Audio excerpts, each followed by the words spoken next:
아니, 신경수 안지사님께서 필사해 주셨습니다. 자, 제목을 다 같이 한번 읽어보겠습니다. 시작. 사단의 유혹, 두 번째 안목의 정욕입니다. 우리가 또 사단의 유혹 시리즈 설교를 하고 있습니다. 다음 주까지 이어지게 되는 두 번째 안목의 정욕입니다. 예수님께서 이 마태복음 3장에 보면 예수님께서 세례 요한에게 세례를 받으십니다. 그리고 나서 하늘이 열리면서 하나님께서 이렇게 말씀하십니다. 이는 내 사랑하는 아들이요 내 기뻐하는 자라라고 정체성을 확실히 해주십니다. 그리고 이어서 마태복음 4장에서 이렇게 말씀이 나오죠. 1점을 받으셨다. 여기서 순서가 중요합니다. 뭐냐면 세례를 받으신 다음에 시험을 당하셨다는 겁니다. 또한 복음에 대한 나의 정체성에 대한 확신을 가진 다음에 사단이 유혹을 했습니다. 또한 하나님의 음성을 들은 다음에 사단의 거짓된 음성이 들린다는 겁니다. 사랑하는 여러분, 시험은 언제 오냐면 신앙이 없을 때가 아니라 신앙을 분명히 할 때 시험은 옵니다. 우리가 새해가 밝은 지가 벌써 눈 떴다가 보니까 한 달이 지났는데 여러분들 연초에 나름대로 계획하고 나름대로 신앙 이렇게 될 때 결단한 게 있어요, 없어요? 있죠? 지켰습니까? 한 분도 못 보네. 이게 인간의 연약함이죠. 자, 사단이 여러 가지 모습으로 우리의 신앙을 조금씩 갉아먹습니다. 하지만 오늘 이 시간을 통해서 새로운 마음으로 출발하기를 간절히 축원합니다. 다시 신앙을 세우고 다시 시작하는 시간이 될 줄 믿습니다. 어떤 목사님이 저에게 그런 얘기를 하셨습니다. 작심삼일을 한 300번 하면 간다. 맞죠? 맞아 들려요? 네, 그 말이 참 제 마음을 찔렀습니다. 우리에게는 무한한 기회가 있습니다. 여러분들 새롭게 오늘 말씀 듣고 새롭게 출발하는 2026년 되기를 간절히 축원합니다. 사단이 세 가지 시험을 했어요. 첫 번째 시험을 뭐냐? 돌을 떡으로 만들어라. 육신의 정욕. 성전에서 띄어내리라. 안목의 정욕. 마지막에 나에게 전하면 세상을 다 주겠다. 이생의 자랑입니다. 저번 주에는 첫 번째 유혹, 안목의 육신의 정욕을 얘기했죠. 어떤 내용이었냐면 현실과 배고픔 앞에서 예수님은 상황이 아니라 말씀을 선택하셨다. 그러므로 우리도 상황 가운데 말씀 가운데 말씀을 선택하고 말씀을 선포하는 믿음을 가져야 된다라고 말씀을 드렸습니다. 오늘은 두 번째 시간으로 5절과 6절을 같이 한번 읽어보겠습니다. 오늘 보면 5절과 6절입니다. 시작.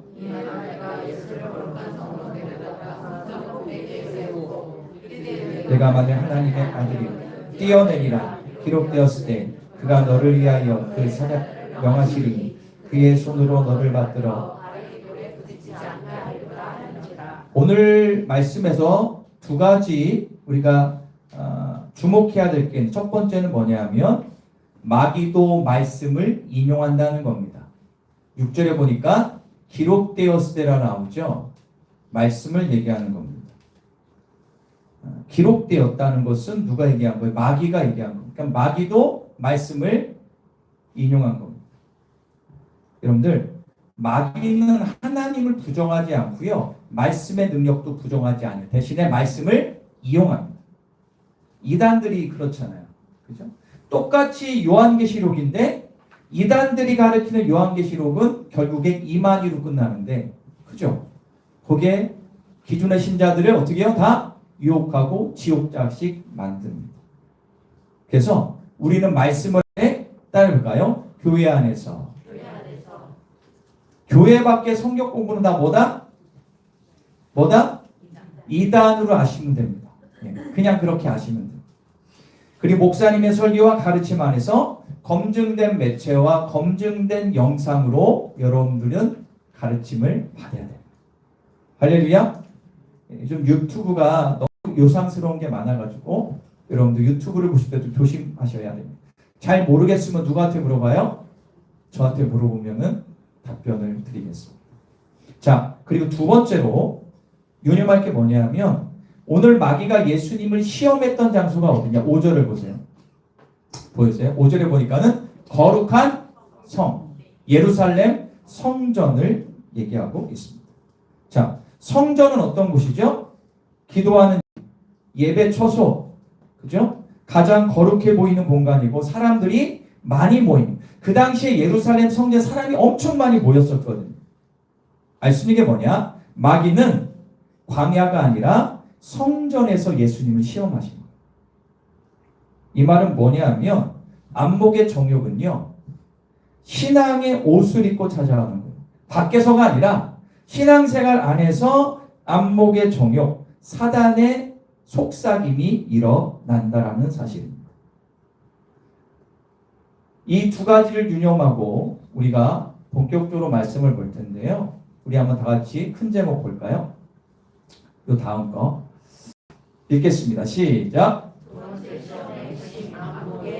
자, 오늘 이 사건의 핵심은 요한일서 2장 16절에 안목의 정욕과 동일한 말씀입니다. 보여주실까요? 이 세상의 모든 것이 육신의 정욕, 안목의 정욕, 이생의 자랑이니 이것은 누구에게부터 온 거래요? 세상, 원수 마귀부터 온 것이다. 오늘은 안목의 정욕을 얘기하고 있는 것입니다. 여러분들, 안목의 정욕은 그대로 해석하면 이런 얘기예요. 눈을 즐겁게 하는 것들, 그죠? 보이는 것을 소유하고 싶고 하고 싶은 욕망이 일어나는 것, 이런 의미가 되지만 오늘 본문의 안목의 정욕은 조금 더 깊은 의미가 있습니다. 보여주세요. 읽겠습니다. 시작. 읽겠다는 마음 증명돼야. 자, 오늘의 안목의 정욕, 오늘 말씀을 통해서 주는 것은 뭐냐? 보여야 안심되고, 보여야 믿고, 보여야 움직이는 마음이라는 겁니다. 자, 오늘 말씀을 정리하면 이런 거죠. 이렇게 마귀가 속삭입니다. 야, 너 뛰어내려. 예수님께 시험하는 거예요. 야, 성경에 나와 있잖아. 너 뛰어내리면 너 천사들이 받쳐줄 거야. 그리고 지금 많은 이스라엘 백성이 너를 보지 않겠니? 그러면 모두가 네가 하나님의 아들인 것을 믿을 거야. 오늘 말씀의 핵심은 보여진다라는 거예요. 그러므로 오늘 이 말의 본질은 뭐냐? 믿음은 신뢰가 아니라 눈으로 확인하는 거야라고 유혹하는 거. 따를까요? 눈으로 확인하는 거야. 그렇게 사단이. 야, 믿음은 눈으로 확인하는 게 믿음이야. 맞아, 들려요? 벌써 저한테 넘어오셨네, 보니까. 네. 믿음은 보이지 않는 것을 믿는 게 믿음이에요. 그러니까 이걸 어려운 말로 따를까요? 조건부 신앙. 이러이러하면 믿을게라는 거예요. 보여지면, 증명되면 믿을게. 이게 온전한 믿음이라고. 악마의 속삭임, 우리 소영이 말처럼 악마가 속삭임. 많은 그리스도인들이 여기에다 넘어갑니다. 마귀는 오늘 우리에게 이렇게 말합니다. 하나님이 정말 계시다면 너 그 문제 왜 해결해 주지 않냐? 너 기도 나름대로 했잖아. 야, 이만큼 기도했는데 응답 없으면 좀 이상한 거 아니냐? 보여줘야 믿지. 언제까지 믿냐? 보여줘야 믿는 거야, 사람은 원래. 이게 바로 안목의 정욕. 하나님을 부인하진 않지만 하나님을 조건부로 믿어요. 그래서 이 안목의 정욕은 다음과 같이 신앙을 왜곡합니다. 지금부터 좀 집중해서 들으시면 좋겠어요. 1번 시작. 이런 분들이 많습니다. 잘 들으시면 돼요. 말씀보다 결과를 예를 들게요. 자, 어떤 성도가 있었는데 매일 기도하고 기도를 꾸준히 합니다. 그런데 삶이 달라지질 않아요. 형편도 그대로고 문제도 그대로고 관계도 그대로입니다. 그러니까 어느 날 갑자기 이런 생각이 들어요. 내가 오랫동안 기도하고 말씀했는데 이게 무슨 의미냐라는 생각이 갑자기 드는 거죠. 그때부터 사단의 속삭임에 넘어가 말씀이 기준이 아니라 말씀을 결과를 만들어내는 도구가 돼요. 그래서 이런 생각을 갖습니다. 말씀 읽으면 뭐 달라지냐? 기도하면 뭐 바뀌냐? 여기까지 가요. 그럼 이때부터 사단이 갖고 놉니다. 그래서 말씀 자체를 믿는 게 아니라 말씀이 가져오는 결과를 얻는 신앙이 됩니다. 그래서 그런 분들의 특징은 기도도 하다 좀 안 되면 포기합니다. 그리고 내 멋대로. 기도는 하는데 결국엔 자기 멋대로 하는 거예요. 말씀도 있다가 덮어요. 말씀이 참이어서 붙드는 것이 아니라 결과만 나올 때만 말씀을 붙드는 신앙이에요. 이게 바로 안목의 정.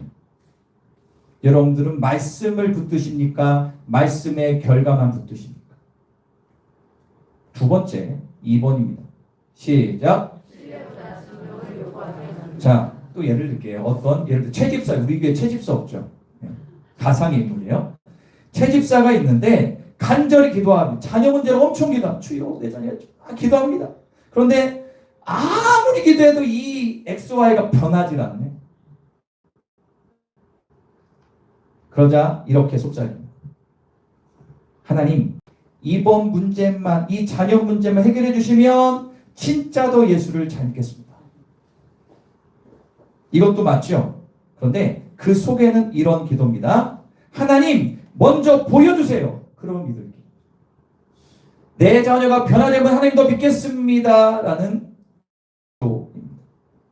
신뢰가 아니라 검증을 주님께 요청하는 겁니다. 하나님을 신뢰하지 못할 때 우리는 기도라는 이름으로 하나님께 하나님을 시험시키는 거죠. 하나님은 증명될 뿐이 아니라 믿을 뿐입니다. 하나님을 시험시키면 안 돼요. 3번 마지막입니다. 시작. 많은 분들이 이렇게 신앙생활을 합니다. 말씀을 들을 때 은혜가 됩니다. 그렇지, 목사의 말이 맞지, 정직해야 돼. 그렇지, 뭐 해야 돼, 뭐 해야 돼. 그런데 실생활에 오면 마음이 계산기를 두드립니다. 야, 이건 손해인데, 이건 다음에 하고. 이 선택 위험한데 이것도 다음에 하고. 지금 이 타임 아닌 것 같은데 다음에 하고. 결국 이렇게 합니다.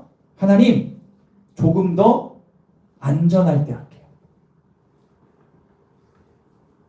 이 말은 무슨 얘기냐? 한번 때려볼까요? 말씀은 좋은데 지금은 아닙니다. 솔직히 목사인 저도 그럴 때가 많습니다. 말씀은 맞아. 그런데 지금은 아닌 거예요. 늘 미루는 겁니다. 안목의 정욕은 말씀대로 삶에 위험하다고 속이며 순종을 계속 미루게 만드는 것입니다.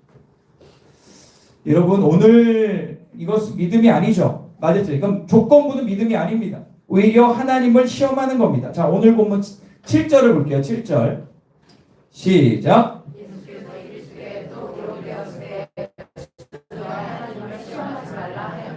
하나님을 뭐 하지 말라?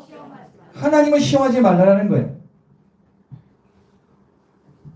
예수님은 이렇게 말씀하지 않으셨습니다. 야, 한번 내가 보여줄까? 떨어져 볼까? 한번 떨어져 볼까? 그렇게 하지 않으시고요. 증명하지 않으시고 어떻게 하셨냐? 따를까요? 뛰어내리지 않으셨다. 뛰어내리지 않고 그 자리에 그냥 서 계셨다는 거죠. 섰다라는 것은 무슨 의미입니까? 움직이지 않았다. 굳건하게 서 있었다라는 겁니다. 유혹을 이길 수 있는 방법이 있습니다. 3가지입니다. 한번 따라해볼까요? 따라하겠습니다. 안목의 정욕을 이기는 방법. 1번 읽겠습니다. 시작.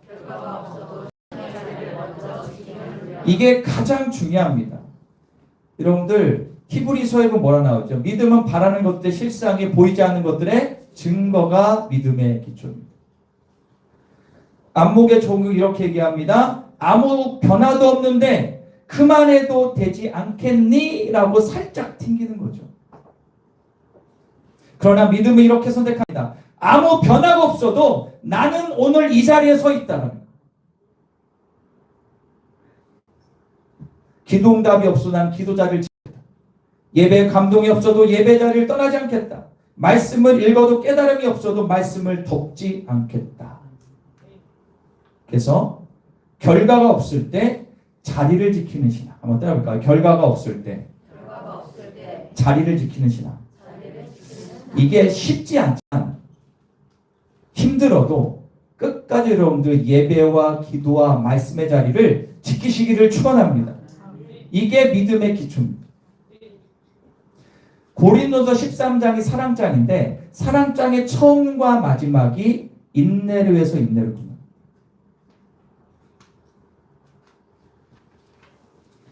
2번입니다. 2번 시작. 여러분들 이런 기도 혹시 아십니까? 이 문제 해결해 주시면 믿겠습니다. 이번에 응답 주시면 순종하겠습니다. 그러나 이건 믿음이 아니라 하나님을 시험하는 기도죠. 어떻게 기도해야 되냐? 한번 따라볼까요? 이 문제가 해결되지 않아도 주님을 신뢰하겠습니다. 쉽지 않은 입으로 선포하는 거예요. 따라할까요? 문이 열리지 않아도 주님의 뜻을 따르겠습니다. 이런 기도로 여러분들이 좀 바꿔보십시오. 처음에 힘들지만 하다 보면 하나님이 반드시 은혜를 주십니다.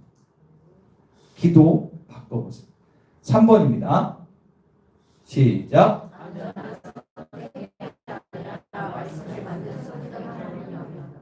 안목의 정욕은 늘 이렇게 합니다.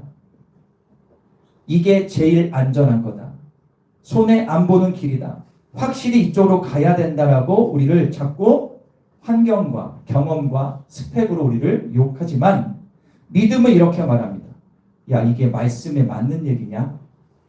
이게 맞는 거 맞냐? 말씀으로 분별을 한다라는 겁니다.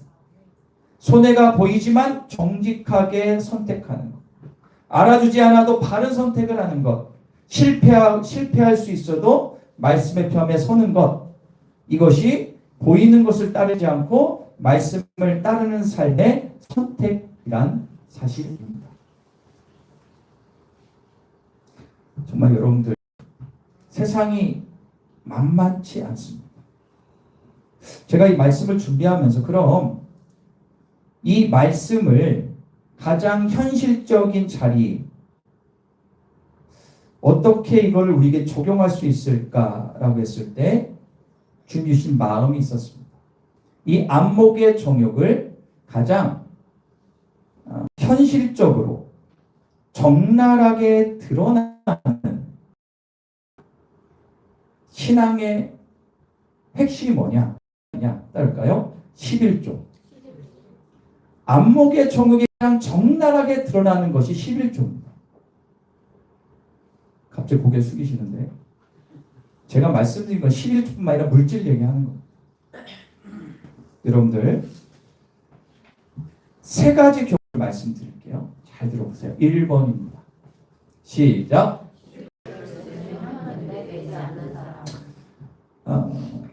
어떤 성도가 있었습니다. 직장도 안정적이고 월급도 꾸준하고 생활도 빠듯하지 않습니다. 늘 이렇게 생각을 합니다. 마음으로 하나님께 드리고 있습니다. 형식이 중요한 거 아니지 않습니까?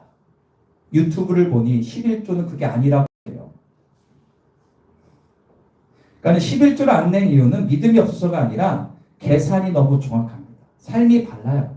아이 교육비 떼고 노후 준비하고 재테크합니다. 그런데 늘 생각합니다. 11조 안에 주님 이해해 주실 거다. 아무 문제 없는데.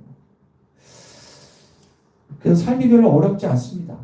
그러나 어느 순간부터 이 성도님의 신앙 이런 특징이 나타납니다. 말씀을 들어도 현실적으로 이제 가능할까? 헌신을 요청받으면 지금 난 저거 하기 좀 무리야. 할 수가 없어. 하나님을 신뢰하기보다 항상 자기의 안전을 먼저 확보하는 신앙인이 되라. 겉보기엔 안전적인 신앙인이었지만 속은 점점점 변해갑니다. 결국엔 이겁니다. 하나님은 계시지만 나의 삶의 결정권은 내가 지고 있기 때문에 얻는 거예요. 삶의 결정권이 누구라고요? 나입니다. 나. 안목의 정욕의 특징이죠. 보이는 미래, 보이는 계산은 너무너무 잘합니다. 그러나 말씀보다 더 큰 기준이 바로 나의 결정권. 여러분 그걸 아십니까? 왕불교 신자가 예수님께 돌아오기 쉬울까요? 바른 사람이 돌아오기 쉬울까요? 왕불교가 돌아오기 쉽습니다. 착하게 사는 사람, 가정 위주로 너무 가정적인 사람, 자아가 엄청 강합니다. 그런 사람 예수님께 더 힘듭니다. 오히려 왕불교 신자가 예수님께 오기 쉬워요. 삶이 바를수록 자기 자아가 엄청 강하기 때문에 예수를 모시기가 어렵고 가장 중요한 물질을 뛰어넘지 못해요. 주님 뭐라고 그랬습니까? 우리는 정확히 알아야 돼요. 두 번째 경우. 시작. 자, 가상인물이 채집사가 있었습니다. 저 아니에요. 채집사가 있었는데 형편이 좋지 않습니다. 수입은 일정하지가 않고 사회가 좀 빠듯하고 통장 잔고는 별 그렇게 넉넉하지 않습니다. 저는 이거를 어디서 이렇게 봤는데 이렇게 하나님 지금 너무 어렵습니다. 그런데 이분은 포기하지 않는 것 11조는 꼬박꼬박 드립니다. 이렇게 고백했습니다. 11조를 드려도 삶이 나아질 거란 확신은 없습니다. 그래도 이건 제 형편의 문제가 아니라 제 믿음의 자리를 지킨다고 생각을 합니다. 솔직히 두려웠죠. 계산해 보면 부족하고 인간적으로 불안하고 마음속에서 수없이 흔들립니다. 그럼에도 이렇게 선택합니다. 이건 팩트입니다. 이 돈은 나를 지켜주는 게 아니라 하나님이 나를 지켜주신다는 자리에 서고 있는 것입니다. 놀라운 점은 뭐냐? 이분이 11조를 계속 드렸다고 삶이 갑자기 좋아지지도 않았습니다. 기적까지 반전도 없습니다. 그런데 이렇게 고백합니다. 형편은 여전히 어렵지만 하나님을 신뢰하는 믿음은 무너지지 않습니다.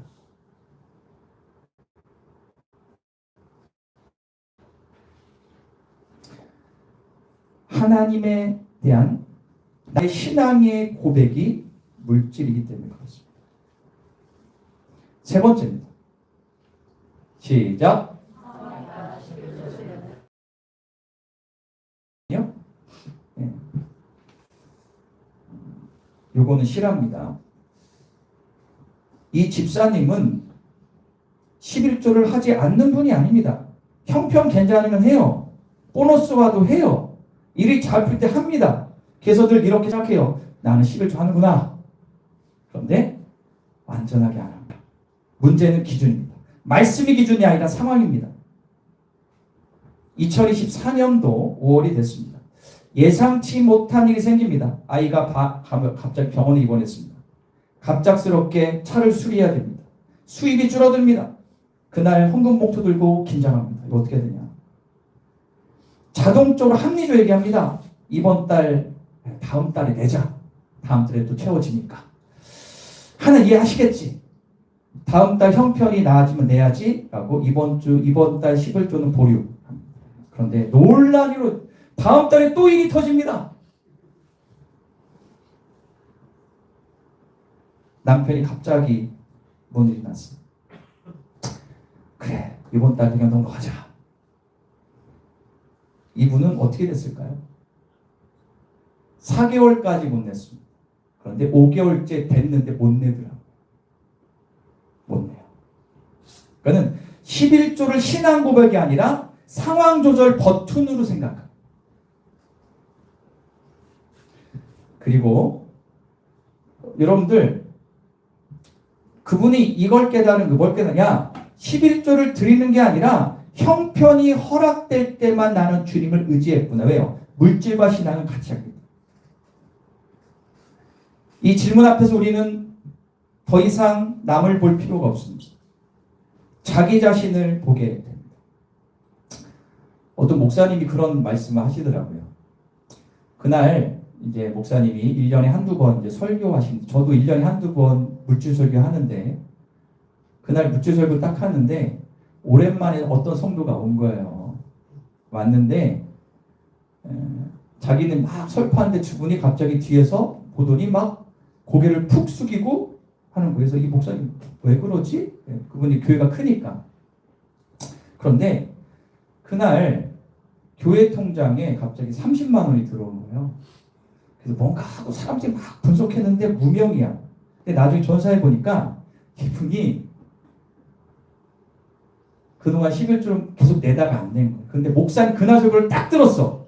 근데 양심이 탁 찔린 거예요. 그래서 아무도 무명으로 됐다. 그래도 그분은 양심은 살아있는 거예요. 여러분들 11조는 자기의 신앙을 고백하는 겁니다. 마틴 루터가 이런 얘기를 했습니다. 주머니가 회개하지 않은 회개가 아니다.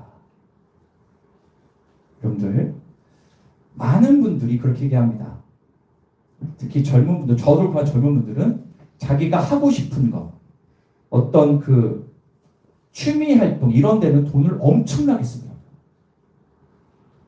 진짜 엄청나게 씁니다. 그런데 하나님께 드리는 것은 일정합니다. 왜 그럴까요?